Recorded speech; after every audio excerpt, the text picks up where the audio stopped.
श्री नरसिंह चतुर्दशी के इस परम पावन दिन पर हरे कृष्ण मंदिर पुणे थिएट्रिक्स क्लब आपके समक्ष प्रस्तुत कर रहा है एक अद्भुत प्रस्तुति, एक संगीतमय नाट्य न मे भक्त प्रणश्यति।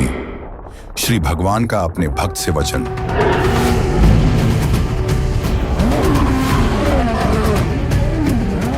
ये केवल एक पौराणिक कथा नहीं है, ये सनातन सत्य है कि परम भगवान श्री हरि अपने भक्त का कभी परित्याग नहीं करते।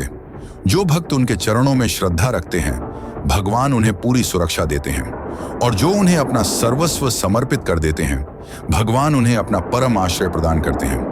ये कथा है भक्त शिरोमणि प्रहलाद महाराज की, एक बालक जिसके पास प्रभु के नाम के अलावा कुछ भी नहीं था, और एक पिता जिसके पास सब कुछ था सिवाय प्रभु की कृपा के। चलिए चलते हैं उस सभा में, जिस सभा ने एक अद्भुत चमत्कार देखा। क्रोधाग्नि में जलता हुआ एक राजा, उसका निडर पुत्र, और फिर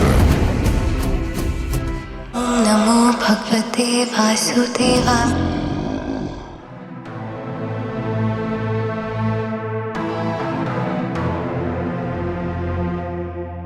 महाराज हिरण्यकशिप की जय, महाराज हिरण्यकशिप की जय।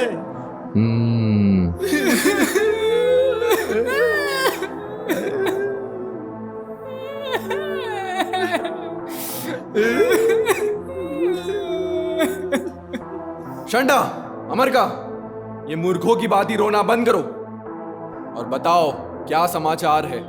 क्या प्रहलाद यमलोक में हमारे चरणों में किए हुए पापों का दंड भोग रहा है? क्या उसने मरते हुए मेरे दुश्मन को भुलाकर मेरा नाम लिया? समाचार सुन के कहीं हमारा आचार न बना दे। शंडा,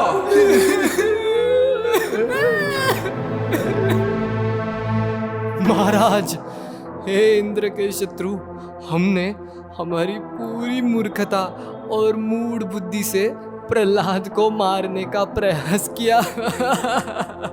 किंतु प्रहलाद तो आपके दुश्मन विष्णु का नाम अपने मुख से छोड़ता ही नहीं। ना कोई अस्त्र उसे मार सका, ना ही भौतिक भोग का परम ज्ञान। शंडा, हाँ, हम कहते हैं गालियां, और वो विष्णु का नाम लेकर बजाता है तालियां।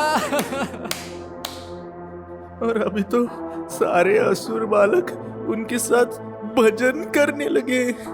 एक समय पर जो असुर बालक बहुत मजे से जो दिखता था वो खाता था, अब वो हाथ जोड़कर सिर्फ प्रसाद खाने लगे। कुछ करिए महाराज, कुछ करिए।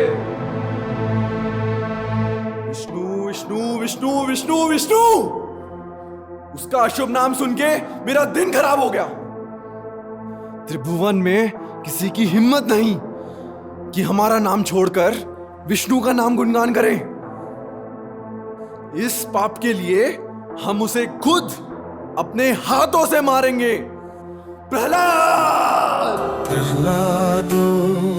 महाभागो भगवान भक्तवत्सलः। हे दुष्ट बुद्धि प्रहलाद, हे अधम पापी, तूने हमारे सम्मान को ठेस पहुंचाने की हिम्मत की। आज हम तुझे यमराज के पास भेजेंगे।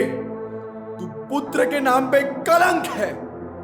हमारे क्रोध से त्रिभुवन और इंद्र सहित सारे देवी देवता थर थर कांप उठते हैं। हे पितृद्रोही, ऐसी कौन सी शक्ति है जो तुझे हमसे डर नहीं लगता, जो तू हमारे नियमों का अनादर कर रहा है? विष्णुर्भक्ति परः। हे असुर श्रेष्ठ, वास्तव में सभी प्रकार की शक्तियों का मूल एक ही है, आपकी और मेरी शक्ति का भी। बड़ा हो या छोटा, ब्रह्मा सहित सभी लोग भगवान की ही शक्ति से नियंत्रित होते हैं। भगवान शरीर, इंद्रिय और मन की शक्ति है। प्रकृति के तीनों गुण उनके अधीन हैं। वे सर्वव्यापी हैं और अपनी शक्ति से इस जगत की रचना, पालन और विनाश करते हैं। हे पिता, कृपया अपनी राक्षसी और अधर्मी मानसिकता छोड़िए और आप भगवान विष्णु की शरण ग्रहण करिए। हे दुष्ट, हमें मूर्ख कह के तू हमें नीचा दिखाना चाहता है? अहंकारी, तुझे लगता है तू इंद्रियों को वश में करना हमसे बेहतर जानता है? क्या तुझे पता नहीं, जब तेरे काका हिरण्याक्ष को विष्णु ने मारा था तब हमने हजारों सालों तक तपस्या की थी। हिरण्यकशिपु अपने पुत्र प्रहलाद को समझ नहीं पा रहा था। अहंकार के कारण उसे यह ज्ञान नहीं था कि सारी शक्तियों का मूल एकमात्र भगवान श्री विष्णु ही हैं। वह यह भूल रहा था कि जिन शक्तियों पर उसे इतना अहंकार था, जिन शक्तियों ने उसे विश्व का सबसे शक्तिशाली व्यक्ति बनाया था और जिन शक्तियों से त्रिभुवन डरता था, वो शक्तियां भी उसकी अपनी नहीं थीं। उन शक्तियों को प्राप्त करने के लिए उसने हजारों वर्षों की तपस्या की थी। क्या था हिरण्यकशिपु की घोर तपस्या का कारण? इसे जानने के लिए हमें समय में पीछे जाना होगा, उस समय में जब यह कहानी आरंभ हुई थी। पर हिरण्यकशिपु की ईर्ष्या का एक और कारण था, वह कारण जो उसके सम्मान से भी बढ़कर था, एक ऐसा घाव जो कभी भरा नहीं था। हिरण्याक्ष और हिरण्यकशिपु पूरे विश्व में इन दोनों भाइयों का हाहाकार था। वे ताकतवर और निडर थे। मिलकर उन्होंने संपूर्ण ब्रह्मांड को अपने पैरों तले लाने का संकल्प लिया था। पर उनका यह सपना कभी पूरा नहीं हो सका, क्योंकि भगवान विष्णु ने वराह देव के रूप में हिरण्याक्ष का वध कर दिया। उसी दिन से हिरण्यकशिपु का एक ही लक्ष्य था, भगवान विष्णु का अंत करना और दुनिया के हर कोने से उनका नाम मिटा देना। और इसी कारण हिरण्यकशिपु का युद्ध अब केवल दुनिया को जीतने के लिए नहीं था, अब यह उसके अहंकार का विषय बन चुका था।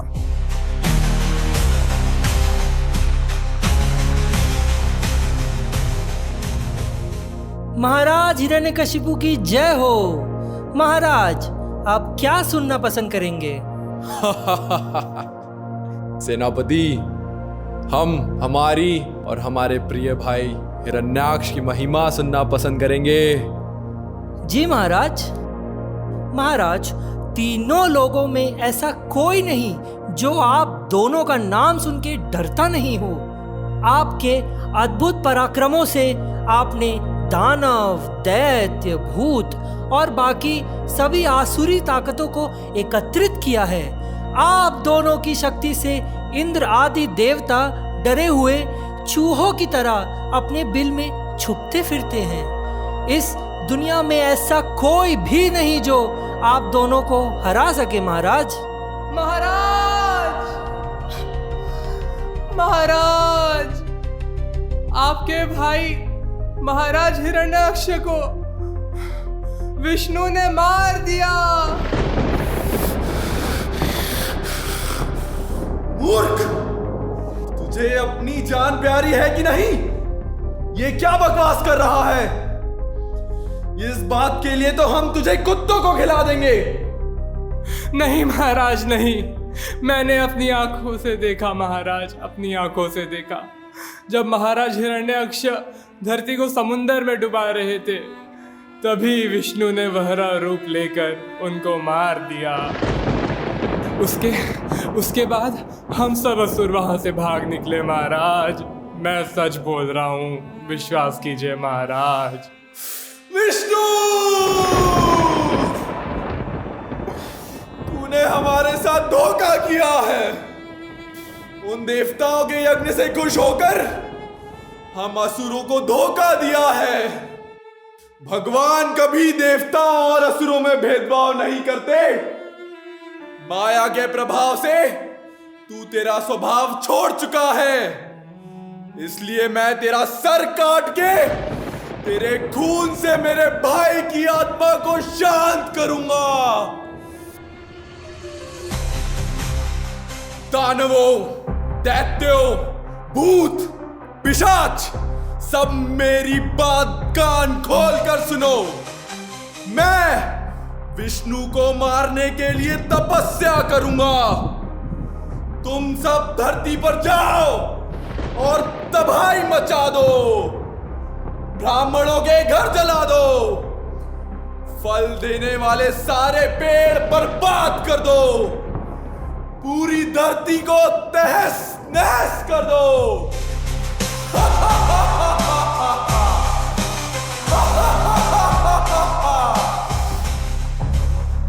हिरण्यकशिपु की आज्ञा से सभी असुर पूरी धरती पर अत्याचार करने लगे। जहां भी ब्राह्मण दिखाई देते उन्हें मार दिया जाता था। उनके घरों को आग लगा दी जाती थी। सुंदर फलों से भरे वृक्षों को काट दिया जाता। नदी और तालाबों में मरे हुए जानवरों जैसे अशुद्ध पदार्थों को फेंक दिया जाता था।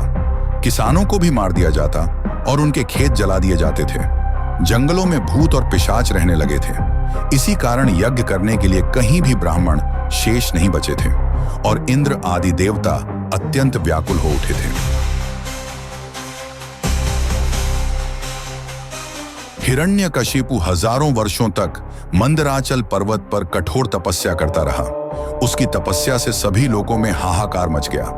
धरती, आकाश और पाताल डगमगाने लगे। सभी दिशाओं में जैसे आग लग गई हो। हिरण्यकशिपु के सिर से एक भयंकर अग्नि प्रज्वलित हुई और तीनों लोगों को जलाने लगी। ऐसी कठोर तपस्या को देखकर ब्रह्मदेव अत्यंत प्रसन्न हुए। ओम नमो ब्रह्मण्ये नमः।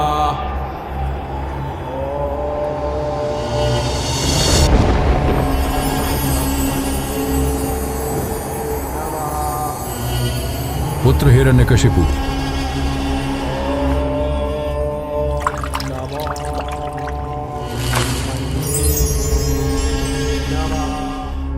हे परमपिता, हे परम ईश्वर, आप स्वयं भगवान हैं।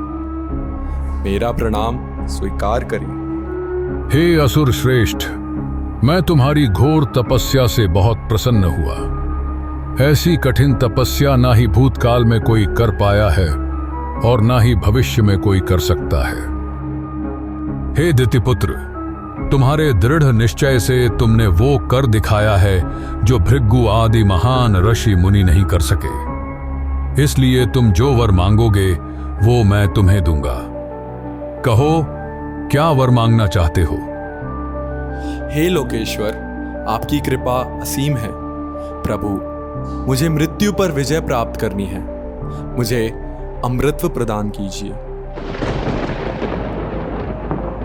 हे हिरण्यकशिपु, तुम विद्वान हो और तुम्हें यह पता है कि मृत्यु इस प्राकृतिक प्रकृति का नियम है और इसी प्रकृति का भाग होने के कारण मैं स्वयं अमर नहीं हूं।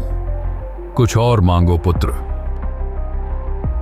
हे प्रभु, आपके मुख से कभी असत्य वचन नहीं निकलते और मैं उनका आदर करता हूं। इसलिए मैं चाहता हूं कि आपके द्वारा बनाए हुए कोई भी जीव से मेरी मृत्यु ना हो। ना मैं घर के अंदर मरूं, ना मैं घर के बाहर, ना दिन में ना रात में, ना धरती पे ना आकाश में, ना किसी अस्त्र से और ना ही किसी मनुष्य या जानवर से। ना कोई देवता मुझे मार सके और ना ही कोई दानव या कोई निचले लोक के जीव। युद्ध में मुझे कोई हरा ना सके, इसलिए मेरा कोई दुश्मन ना हो। मुझे सारे लोगों का अधिपति बना दीजिए। मुझे वो सारी सिद्धियां चाहिए जो निरंतर योग अभ्यास से प्राप्त होती है। पुत्र हिरण्यकशिपु, जो वर तुमने मांगा है उसे प्राप्त करना अन्य किसी व्यक्ति के लिए दुर्लभ है, पर तुम्हारी तपस्या से प्रसन्न होकर मैं तुम्हें ये वरदान प्रदान करता हूं। तथास्तु।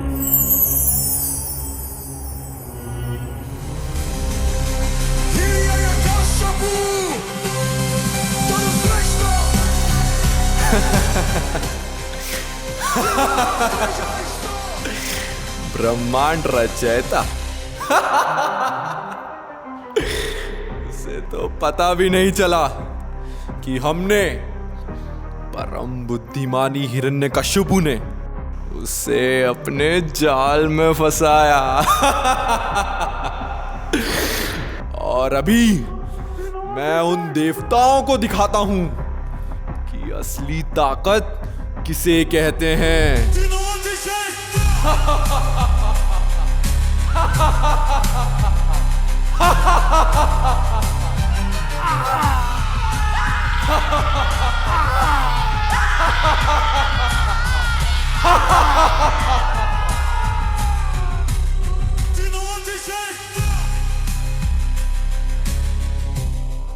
आ गए ना अपनी असली जगह पर, और जल्द ही तुम्हारा वो विष्णु भी मेरे हाथों से मारा जाएगा। आज से तुम सब मेरी शरण लो।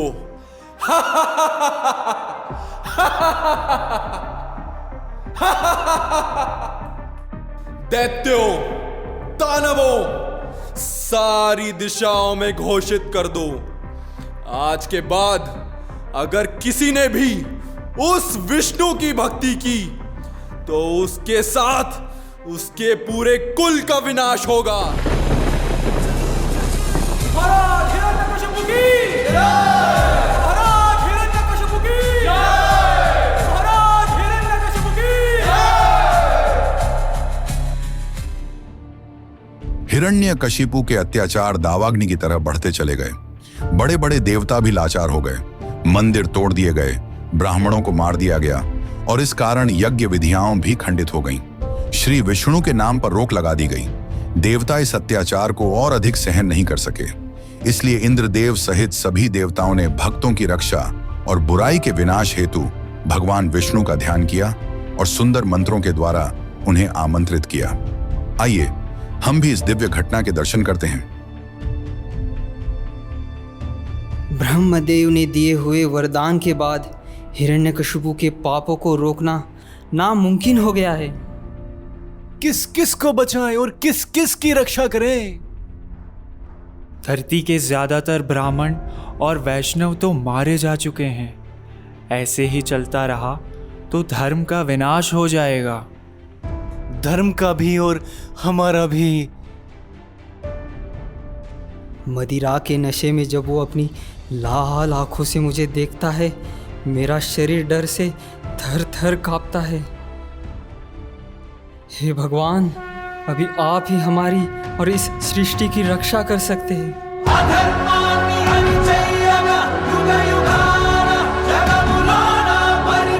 हाँ, अब केवल भगवान विष्णु ही हमें इस संकट से बचा सकते हैं।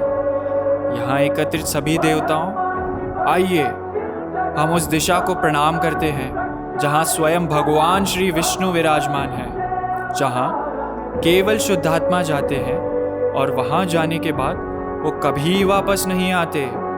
वो नित्य उनके धाम का वास करते हैं। आइए हम श्री भगवान का ध्यान करते हैं। ओम तत्संयोरावृणीमहे घातु यज्ञाय घातु यज्ञपतये दैवी स्वस्तिरस्तु नः स्वस्तिर्मानुषेभ्यः ऊर्ध्वं जिगातु भेषजम् शन्नो अस्तु द्विपदे शञ्चतुष्पदे ॐ शान्तिः शान्तिः शान्तिः।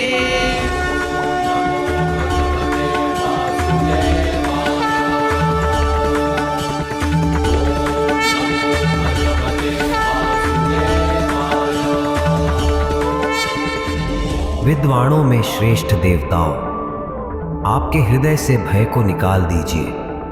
श्रवण और कीर्तन के माध्यम से भक्ति करें। हिरण्यकशिपु के अत्याचारों का अंत निकट है। जो व्यक्ति देवता, गुरु, वेद, गाय, ब्राह्मण, वैष्णव और अंत में मुझसे ईर्ष्या करता है, वो व्यक्ति और उसका साम्राज्य नष्ट हो जाएगा। जब हिरण्यकशिपु मेरे परम भक्त प्रहलाद को मारने की चेष्टा करेगा, तब मैं प्रकट होकर उसका वध करूंगा।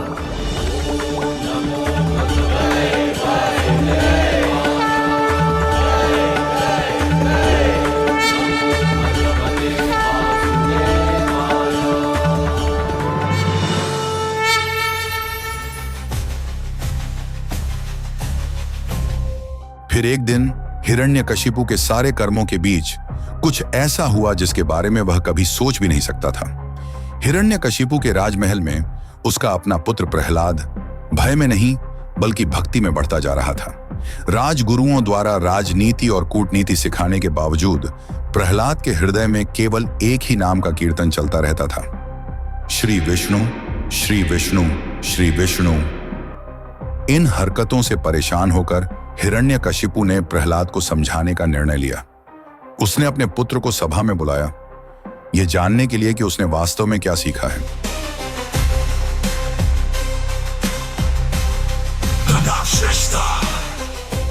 त्रिभुवन विजेता, दानव श्रेष्ठ, राजाधिराज श्री श्री हिरण्यकशिपु महाराज की जय।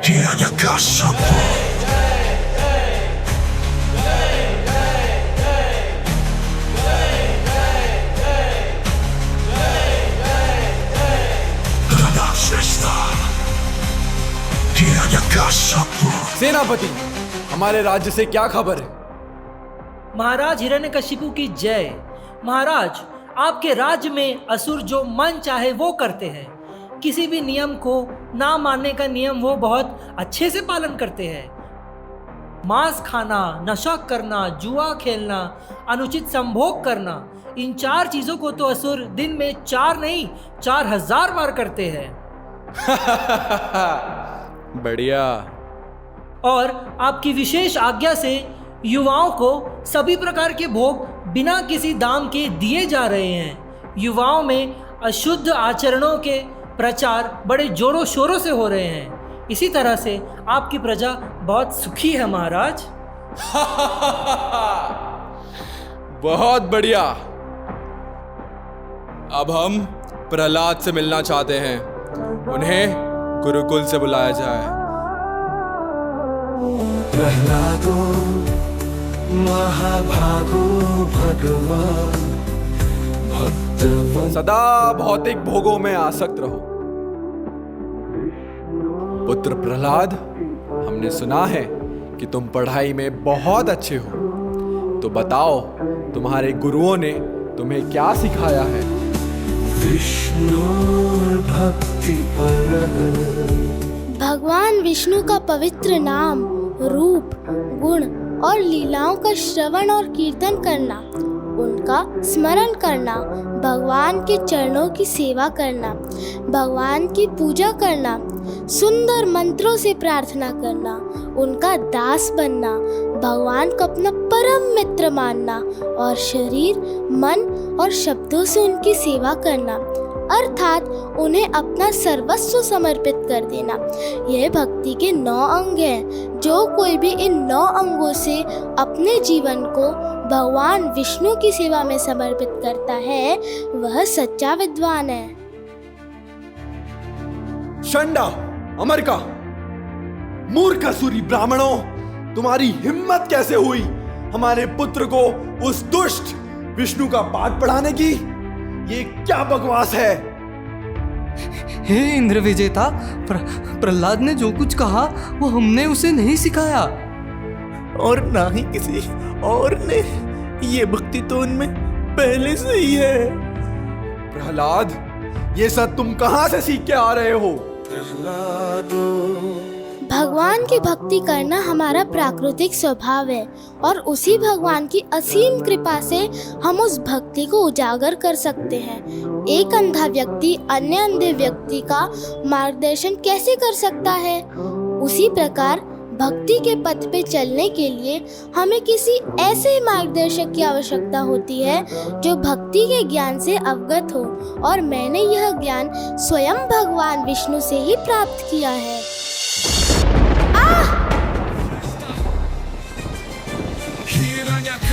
असुरों, इस दुष्ट को ले जाओ और इसे ऐसी मृत्यु दो कि त्रिभुवन में फिर किसी की हिम्मत ना हो उस विष्णु का गुणगान करने की।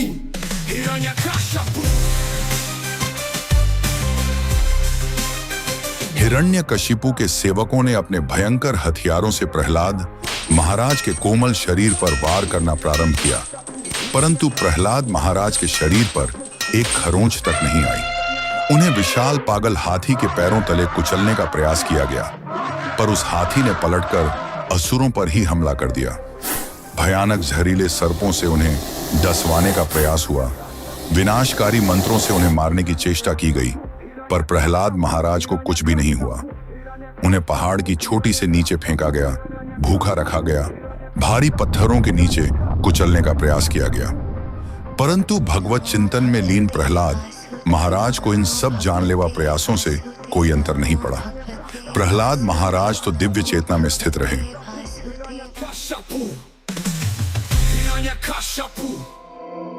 हिरण्यकशिपु के आदेशानुसार निरंतर प्राणघातक प्रयासों के पश्चात भी भक्त प्रहलाद को कुछ नहीं हुआ। इस बात से व्याकुल होकर षंडा और अमरका ने प्रहलाद को आसुरी अभ्यासक्रम का पाठ पढ़ाकर उसके चरित्र परिवर्तन का प्रयास किया। ओम हिरण्यकश्यपाय नमः। ओम हिरण्यकश्यपाय नमः। ओम हिरण्यकश्यपाय नमः। ओम हिरण्यकश्यपाय नमः। बहुत अच्छे। इस मंत्र का जाप रोज करने से हमें अद्भुत सुख की प्राप्ति होती है। और सुख किसे कहते हैं, कोई बता सकता है? इसीलिए आज हम सीखेंगे कि असली सुख क्या होता है। बच्चों, सबसे पहले ये जानना जरूरी है कि भौतिक भोग ही वास्तविक सुख है। उससे ज्यादा सुख किसी और वस्तु में नहीं। कोई तुम्हें कुछ भी बोले, पर ये ही सत्य है। बेटा प्रहलाद, तुम समझ रहे हो ना?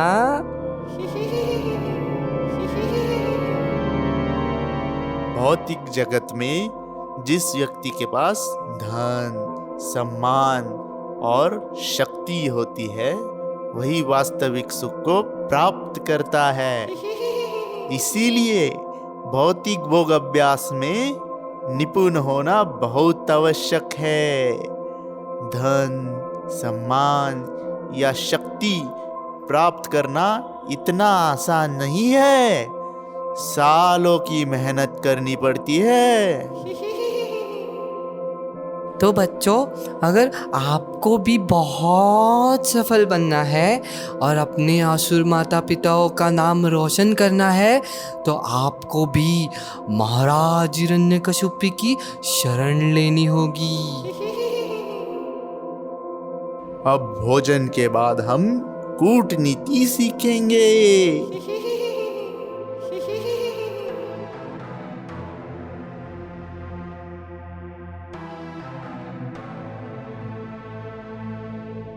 प्रहलाद, तुम भी हमारे साथ खेलो। तुम तो कभी हमारे साथ खेलते ही नहीं। प्रिय मित्रों, ये उम्र खेलने की नहीं, भगवान की भक्ति भाव से सेवा करने की है। मनुष्य जीवन अत्यंत दुर्लभ है और इस दुर्लभ जीवन में थोड़ी सी सेवा भी सर्व सिद्धि प्रदान कर सकती है। ये दुर्लभ मनुष्य जन्म भगवान के धाम पुनः जाने का एक अवसर प्रदान करता है। इस अवसर का फायदा उठाकर हम सभी को श्री विष्णु के चरण कमल में प्रेम भाव से सेवा करनी चाहिए। किंतु मित्र, गुरु षंडा और अमरका बता रहे थे कि वास्तविक सुख भौतिक भोग और इंद्रिय तृप्ति में है, और तुम बता रहे हो कि वास्तविक सुख भगवान विष्णु की प्रेम भाव से सेवा करने में है। ये तो धर्म संकट है। हे मित्र, भौतिक सुख और इंद्रिय तृप्ति तो सर्व योनि में उपलब्ध है, लेकिन इस दुर्लभ मनुष्य जीवन में हमें इंद्रिय तृप्ति को त्याग कर भगवान विष्णु की भक्ति करनी चाहिए और इस जीवन को सफल बनाना चाहिए। प्रिय प्रहलाद, षंडा और अमरका के अलावा तो हम कोई अन्य गुरु को जानते ही नहीं। अपितु ये दुर्लभ ज्ञान तुम्हें कैसे प्राप्त हुआ?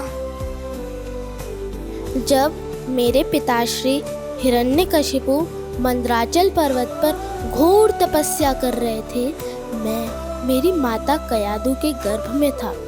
उस समय इंद्रदेव सहित समस्त देवगण ने मेरी माता का अपहरण करके उनके गर्भ को मारना चाहा, क्योंकि उनको भय था कि माता कयादू हिरण्यकशिपु के पुत्र यानी एक राक्षस को जन्म देगी। उस समय श्री नारद मुनि ने देवताओं से मेरी माता की रक्षा करके उनको अपने आश्रम में शरण दी।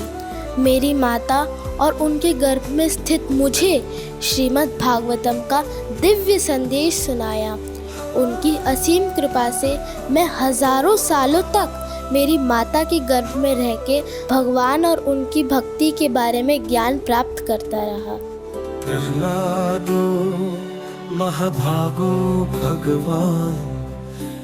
मित्र, क्या तुम हमें बता सकते हो कि इस दुर्लभ मनुष्य जीवन को कैसे सफल बनाया जाए?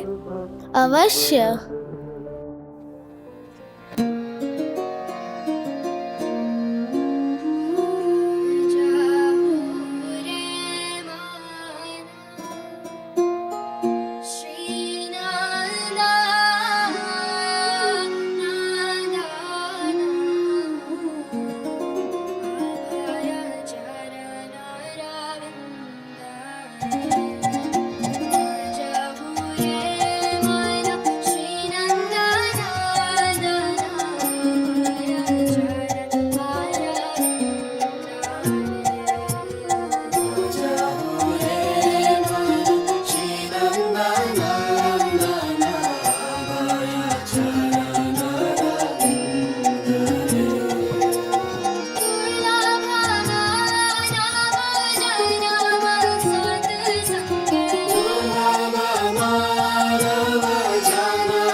और इस प्रकार भक्ति रूपी बीज अंकुरित होना शुरू हो गया। राजमहल की राजनीति और भयावह शिक्षाओं के बीच भी प्रहलाद महाराज का हृदय भगवान श्री विष्णु पर अडिग रहा। जब प्रहलाद ने अपने सहपाठियों को शुद्ध उपदेश दिया, तब षंडा और अमरका आश्चर्यचकित और भयभीत हो उठे। वे तुरंत प्रहलाद को हिरण्यकशिपु के पास ले गए। एक बार फिर हिरण्यकशिपु अपने पुत्र के सम्मुख खड़ा है, और इस प्रकार हम वहीं लौटते हैं जहां से यह आरंभ हुआ था। उस क्षण पर जहां एक क्रोधित पिता अहंकार और पीड़ा में जलता हुआ अपने पुत्र की अटल भक्ति का सामना करता है।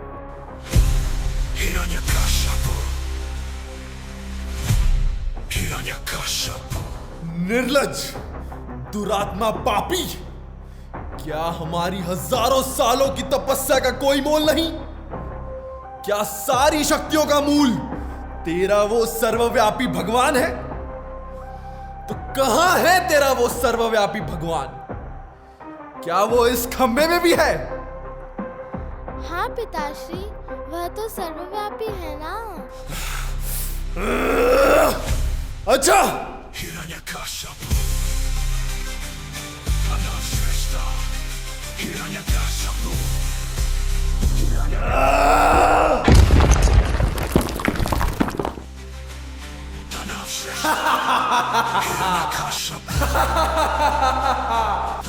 अभी मैं तुझे अपने हाथों से मारूंगा।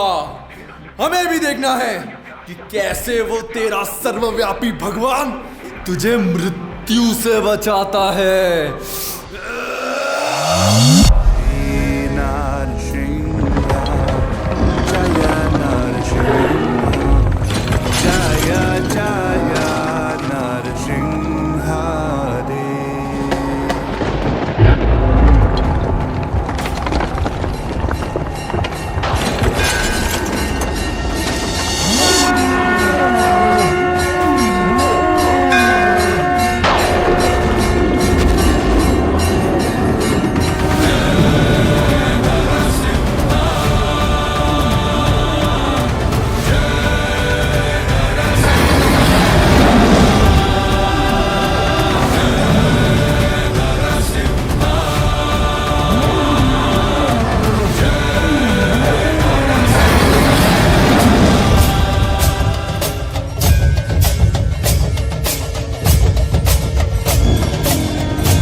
हे दुष्ट, तेरे अत्याचारों का अंत करने हेतु मैं अवतरित हुआ हूं।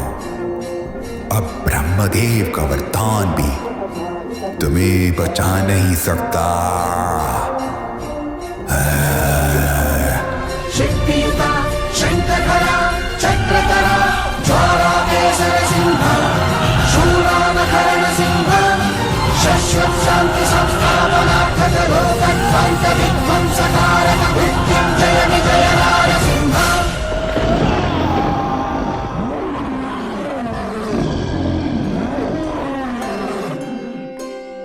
ज्वलत्कराळ जिह्वा कालिका धगत्कठोरदंश्रिका प्रदीप्तदिग्विदिक्तट प्रचण्डवह्निकीलका नटस्सहस्रशतसहस्रकोटिकोटिकेसर प्रभासमान भद्रनारसिंह ते नमो नमः नारसिंह ते नमो नमः